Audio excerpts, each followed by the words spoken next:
রাস্তাটি নির্বাচন আগে থেকে হইতেছে, হওয়ার পরে নির্বাচন আগে কাজ হয়েছে। এখন আমরা খুঁজ পাইছি ওনারা রাবিশের উপরই আপনার এই পিচ মেরা এগুলা তো কইরা ফেলাইতেছে। মাটি যে ছিল তলে ওই মাটিগুলো আর উঠানো হয় নাই, ওইটার উপর যে পিচ মারছে, পিচ মেরা হালকা কিছু এই পাথরের লগে এই আপনার এই যে কালো এই যে কি জানি বলে পিচটা দেয় খালি কোন রকম মাইরা যাইতেছে। এখন আমরা খোঁজ পাওয়া উঠছে, দেখি যে চলটা ধরে রাস্তা উঠতেছে, যার কারণে আমরা কাজ বন্ধ দিছি। আমরা চাইছি এটাই এলাকার মানুষ, এলাকার হিসাবে আমাদের মানে বাড়ির সাথেই রাস্তা, ঠিক আছে।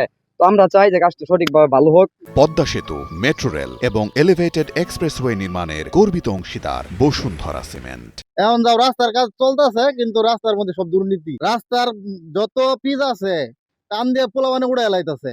তো এই রাস্তাতে আমরা কি করবো? চেতা পেতা হইরে মানে সন্ধ্যার পরে রাস্তার কাজ করা শুরু করছি, পরে এটা আমরা এলাকাবাসী এটা বাধা সৃষ্টি করছি।